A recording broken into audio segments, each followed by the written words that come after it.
There's an urban legend that's especially common among truck drivers. It's actually such a big phenomenon that there was a movie made in 1998 called Black Dog starring Patrick Swayze. Anyway, my experience with seeing the black dog was nothing like what the urban legend says happens. I guess I'll start by telling you about the urban legend for those of you that aren't familiar with it. Have you ever driven late at night and you're so tired that you start to feel your eyelids weigh down and you're on the verge of falling asleep? Well, when you're in that state, some people will see a black dog run across the street in front of them, causing them to wake up and slam on their brakes.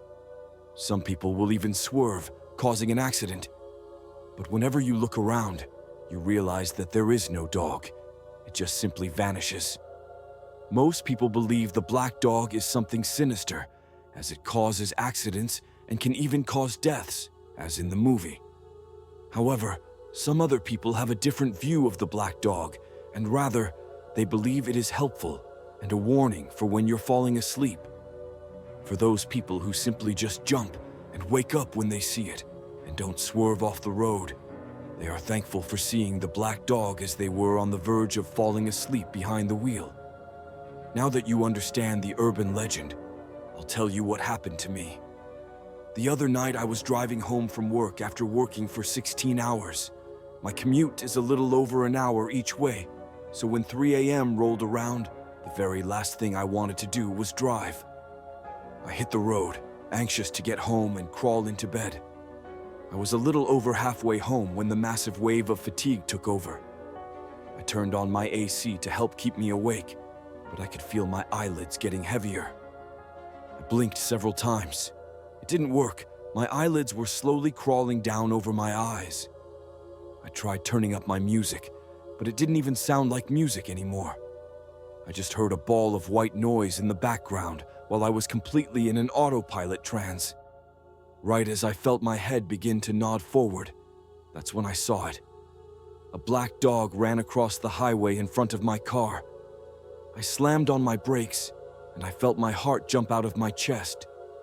The adrenaline rushed through my body, and I slowly eased off my brakes when I no longer saw the dog. Where did it go? I looked to my left, then to my right. There were Jersey barriers on both sides of the road, nowhere for a dog to have gone. Thankfully, nobody was behind me when I slammed on my brakes. I began to think that this hallucination saved my life, since it woke me up right as I was about to fall asleep behind the wheel. My heart rate was still racing for nearly the entire rest of my drive home. When I got home, I took a long, steaming hot shower. Something about inhaling the hot steam always soothes my anxiety and relaxes me before going to sleep. I finally crawled into my bed and audibly released a sigh.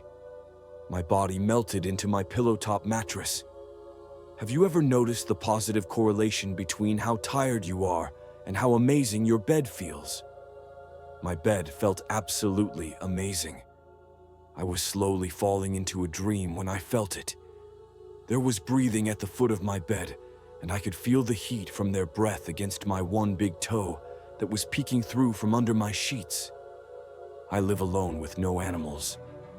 I squeezed my eyelids shut tight out of pure fear, terrified of what I was about to see. I finally gained the courage and opened my eyes. For only a split second, I saw the black dog. It was standing right at the foot of my bed, with its eyes glowing red. As fast as I saw it and was ready to scream, it disappeared. I was physically shaking and involuntarily began to cry. I turned on my lamp and television to reduce the silence. It worked for the night, and I was eventually able to fall back asleep. I was off the next day from work and decided to get a lot done around my apartment. I didn't even change out of my pajamas the entire day. I was still pretty tired from not getting a good night's sleep the night before, so I headed to the bathroom to brush my teeth and get ready for bed fairly early, around 10 p.m. My bathroom isn't very large, having just a toilet off to the right and a standing shower next to it. To the left is a sink with a small medicine cabinet above it. I always leave my bathroom door open since I live alone, so while I stand at my sink, the mirror reflects the doorway and into my bedroom. After I was done brushing my teeth, I rinsed, and as I stood back up and looked into the mirror, I saw it again. The black dog was standing at the foot of my bed, but staring directly into the bathroom, eyes glowing red. I dropped my toothbrush to the floor and spun around to face the black dog head on. I lost my footing, and I slipped and fell, hitting my head against the sink. I really don't know how long I lost consciousness for, but I suspect it was only a few seconds. When I came to, the room was spinning and my head was throbbing. I grabbed my head with my right hand and instantly felt my hand become saturated. I held my hand in front of me and saw it was covered in blood. I grabbed my cell phone and called an ambulance because I was worried the amount of blood I was losing would cause me to lose consciousness again. After a scan and some stitches, I was getting ready to leave the hospital. I had a friend pick me up and drive me back to my apartment. I asked him if he wanted to stay and hang out for a little bit, but he said he had to get to his girlfriend's parents' house for dinner. I really didn't want to be alone in my apartment. There was still a pool of blood in my bathroom from my accident. I decided to clean it up before I allowed myself to relax. I grabbed the bleach and got to scrubbing. After about half an hour, I was ready to just lounge. I leaned down to pick the remote up off the coffee table, and I felt it. I felt heavy breathing against the back of my leg. Chills shot down my spine. Why was it back? What did it want? I felt the tears start to well in my eyes. I shut my eyes tightly, but then I heard a growl. It wasn't a normal dog growl. It was something much more sinister. I screamed, and without ever turning around, I ran into my bedroom and shut the door behind me. I haven't seen it for a few hours now while I write this, but something tells me I'll see it again. I knew about the urban legend of the black dog running across the road, but I had no idea it could follow you home. Now I'm trying to figure out what it wants from me. Oh God, I see the shadow of something walking past my bedroom door. Someone please help me. Delivering pizza has always been a fun job for me. I get to meet everyone in the town I live on the outskirts of. The pay is all right, but the tips make the job more than survivable for a high school student. Sure, I could spend the weekends partying, but from a young age I decided I wanted to get out of this town, and the only way I was going to be able to do that was early age saving. When I got my permit license, I immediately decided to hop in the local pizza joint in town that said, "Hiring today." That Saturday, I took home $150 in tips. Much better than hanging out with the douchebag jocks at school anyways. Kino's Pizza has been my home on Saturdays and Sundays for the past 4 years. This summer would be my last year there before I packed up and left town. I was nervous, excited, but even more so, happy to take on any shifts I could before the fall came around. Most days were busy. Our pizza was so good, I can understand why I was out of the store delivering pizzas. More often than inside waiting to do my menial tasks for the night. Well, every once in a blue moon, the store would slow down.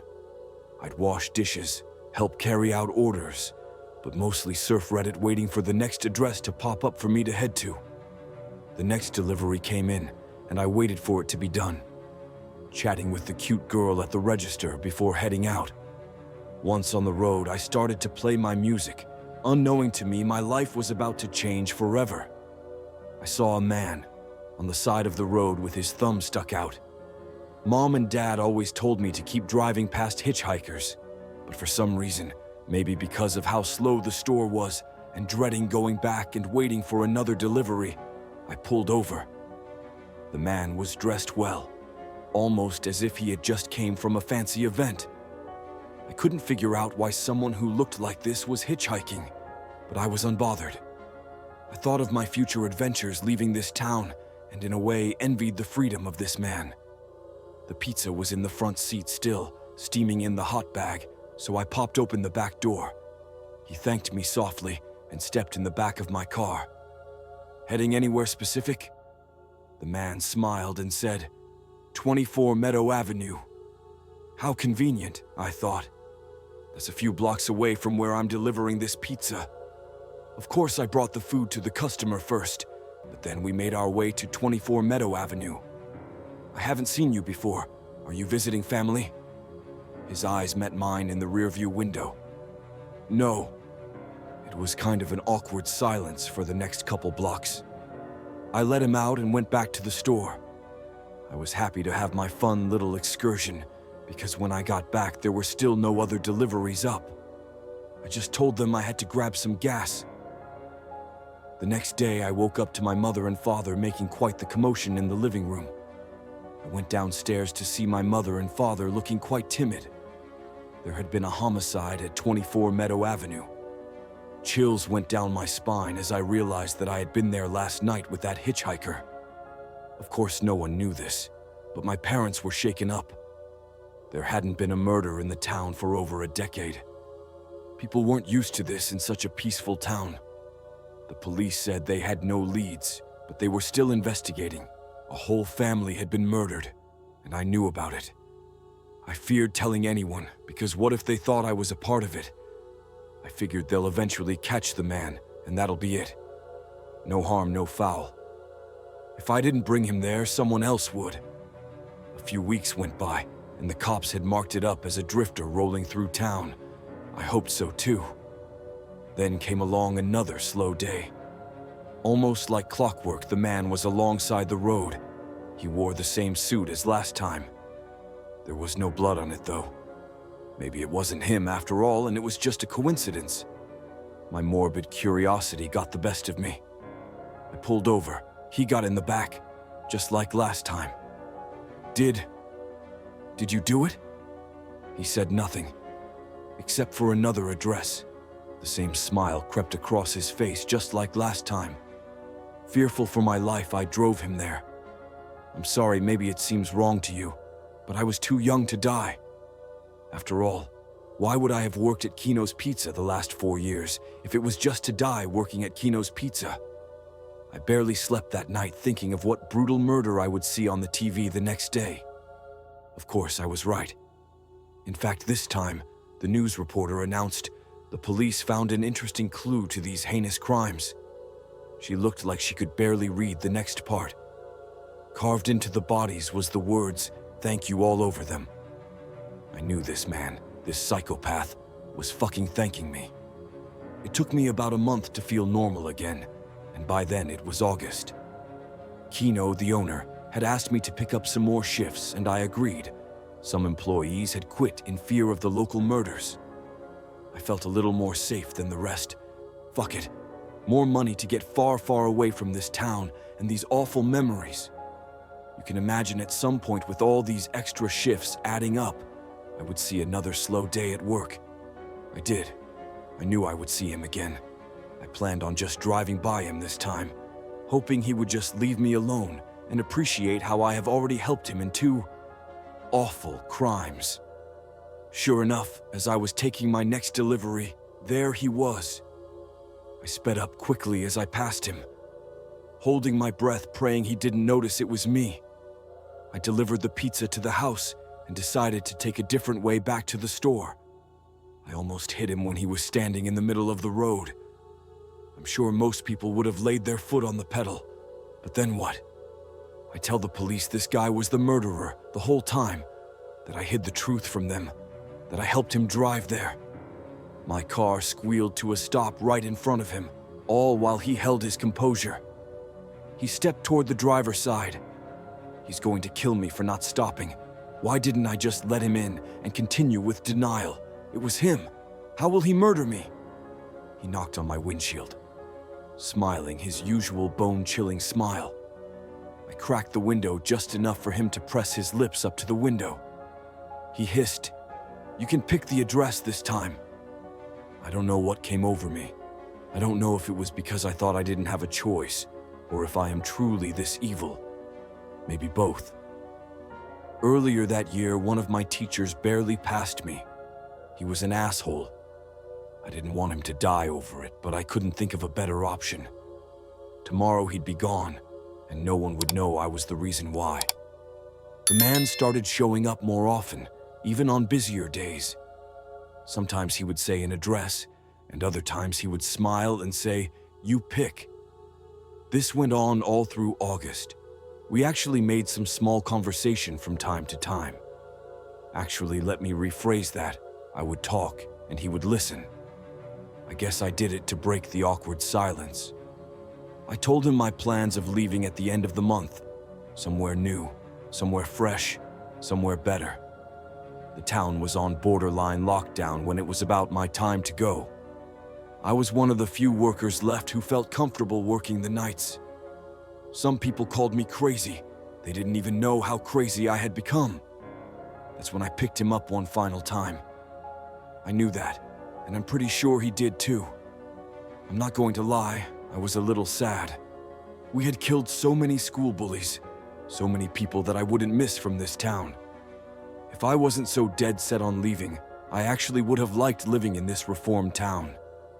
He looked a little somber as he sat in my back seat. He must know it's our last. "Hey buddy, maybe we both can pick one tonight. I'm not sure fully what you're capable of pulling off in one night." Though he looked sad, he firmly said, "No."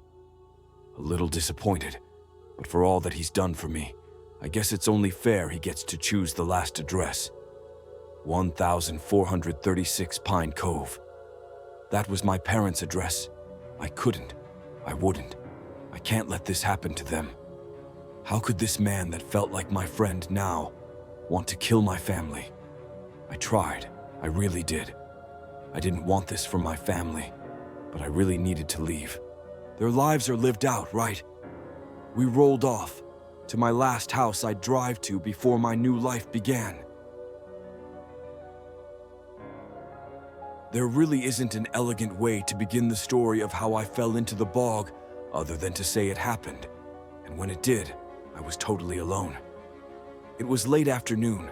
I was fishing the local reservoir off the path a couple miles into the woods. I wasn't catching any fish, and I was getting pretty frustrated, so I wanted to try something else, something new. The water level receded quite a bit that week from the lack of rain, more than I had ever seen it go back before. Land bridges formed in between two of my favorite spots along the shore. I decided the ground should be sturdy enough to travel in between them. I took a chance and hopped over a moving stream at the mouth of the lake. I wasn't thinking. If I was, I might have expected to lose a shoe, at worst. Instead, I fell into a pitfall up to my neck, all with one step. The old action flicks of the day portray quicksand as this gripping force which pulls you under the waves. The adventurer gasps for air. His outstretched fingers grasp freedom one last time.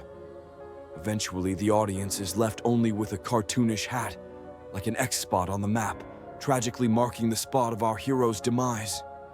But that shit is only half true. Quicksand encases you like a taco. You don't really sink anywhere. You're just stuck in between the beef. I now know the strength required to move a millimeter in mud is the same as needed to lift a small car.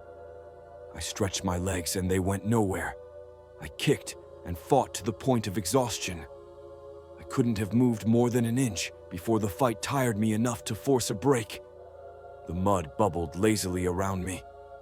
Insects crawled back and forth over my skin. I looked around frantically for support. An old downed tree sat about 3 feet to my right.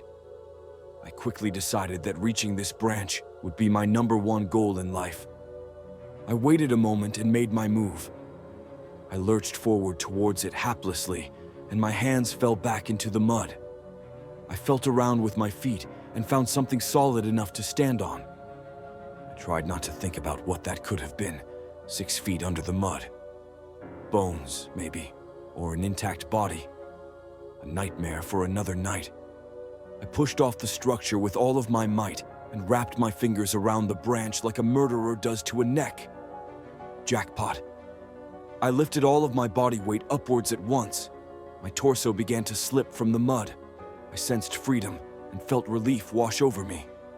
I was almost entirely out. But I'm a big guy. Within minutes of pulling, the old rotted branch snapped under my weight, and the momentum of the fall sent me right back into the cocoon which spawned me. I cursed until my throat went sore. Better that than cry. Bugs swarmed back around the surface. Little flies and gnats crawled in between the layers of muck. I stared at them piteously and wondered which ones might eat me first. The fight on the branch sapped a massive clutch of energy.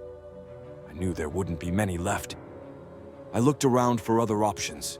My cell phone was on the beach in my backpack. Stupid. My watch was on, but out of range. Of course, my fishing pole was still by my side, but it was an ultralight, ugly stick, certainly not sturdy enough to use as a crutch, and the thin frame broke after a minute of trying. I knew no one would be able to see me. The trees and foliage blocked even the occasional fisherman from glimpsing my precarious position. Even then, I would be no more than a head above the muck. I shouted a couple times for help, but my voice seemed drowned by the rushing water. The energy it took to scream tired me out more. I rested the unsubmerged part of my body on the shore and worked myself through the remaining options. I could wait for someone to pass. I could continue to fight. Or I could just expect that death was coming, one way or another, and that any resistance was futile. I tuned out that last voice to the best of my ability. I'm embarrassed by it, even now, but to say it wasn't there would be a lie. The sun started to set behind a cluster of clouds in the distance. I thought it was getting darker.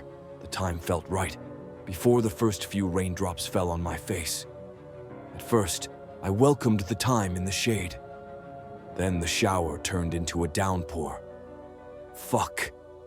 Panic pumped adrenaline into my body like a syringe. I set my sights on another tree branch about 5 feet to my right. The rain helped lubricate things a bit, but every shuck forward still drained strength. I can't describe this horrible sensation abhorrently enough. Imagine trying to run in a pool full of mud without a reliable floor. Imagine trying to swim through it. I felt like a mouse stuck in cream. I churned and churned and churned without a single drop of fucking butter. The rain kept coming. The sun kept falling. But by dusk, I finally reached the second branch. This time I was smarter about my actions. I got the idea to try and level my body out like a swimmer.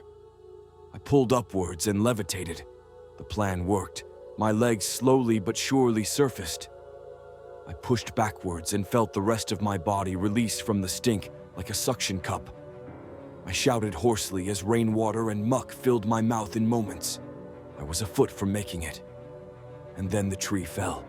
To be specific, the entire 15-foot branch came crashing downwards from the ravine above and down onto my head.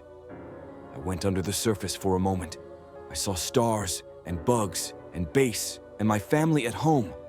I was able to pull my head up. But once again, I was stuck, even worse than before. And now it was nighttime. I didn't have the strength for another plan that involved movement. My body ached in places that didn't make sense. I took to yelling for help for hours. I slapped at my watch. Eventually, the rain slowed, and my voice carried better. But my efforts proved useless. I passed out there, head on the shore, body still stuck in the mud.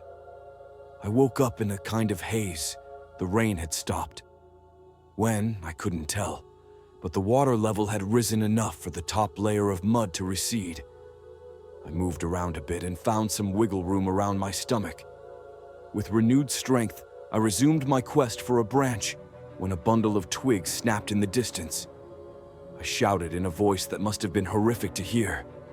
"Help, God! Please help!" The movement got closer. "I'm stuck. Please. You have to help me. I've been here for hours." I got concerned with the lack of an answer. "Hello." I thought it could be an animal. I thought it could be death. I accepted that either one would be here to end me, before a flash of red clothing confirmed my original suspicion. Oh, thank God. A small child no more than 5 years old emerged from the thicket. He had shaggy blonde hair and freckles all around his nose. In his hand was a toy. It looked like the old Stegosaurus I had as a kid. I smiled. "Hey, buddy." I waited for a response and got none. "Hi, I need help. Can you get your parents? Where are your parents?" The boy stared blankly. He waited a second. "Please."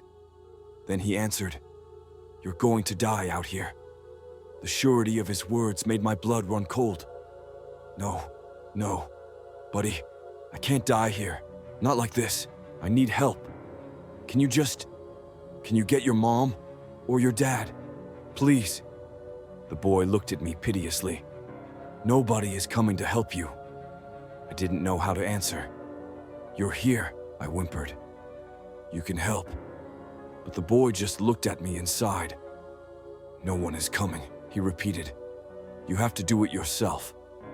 With that, he took off the way he came, back into the thicket and into the moonlight. "Please," I cried. "Please, no." I shouted after him only for a minute. I spent the next hour fighting against the mud. There would be no fucking pity party from that point forward. The breaks came more regularly. I could feel myself getting drained. But progress came steadily. In the morning, the sun could take everything, and then the boy would be right. I wouldn't let that happen. I fought and fought until I couldn't fight anymore. You have to do it yourself. The tree presented a few more options once it was in the bog beside me. I found the sturdiest branch and hung on to it. Satisfied with its load-bearing capability, I used the last of my strength to pull upwards, until once again, my legs released themselves from the mud. I inched backwards, bit by bit, break by break, until first my butt connected with the shoreline, then, mercifully, my legs. Freedom. I wanted to get up and run the fuck out of there. That was my first instinct. I fell flat on my face. My legs were pure jelly, and my abdomen felt like it had been ripped open. I turned back to the horrible mixture behind me and promptly vomited. I laid there for a while, on good solid ground, and caught my breath. An owl hooted in the distance. A coyote howled. I wasn't scared of them anymore. I found my backpack where I left it on the shoreline. I put it on and collected the snapped pieces of my ugly stick, still in hand, though to this day I don't know how or why. I looked back at the lake one last time, taking note of a big fish jumping just behind my treacherous mud pile. Then I left. I took the 2-mile hike back to my car slowly. I had to stop and rest multiple times. I passed stay-at-home parents, retirees, and joggers. I'm sure I got some looks. I looked like Swamp Thing reborn. I didn't really care. I was alive. The picture attached is of me arriving home that morning. I made a big stink with the town after my accident.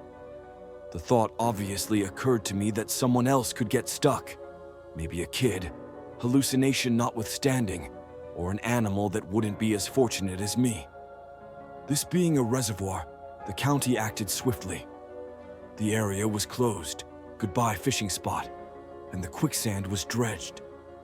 The findings were shocking and surprising to everybody but me. They uncovered hundreds of bones in that one little area. A lot were the things you might expect: deer, fox, squirrels, rabbits. Then they found the people: men, women, and even a child. Make of that what you will. I haven't slept well since I got out. My dreams are horrible. To even call them dreams and not nightmares is a pathetic attempt to keep the worst of them at bay. I feel like I'm still stuck there, in the mud, like I never survived, like all of my normal life is just a dream. And honestly, if not for that boy, if not for the rain, if not for 100 other things that went right, wouldn't it be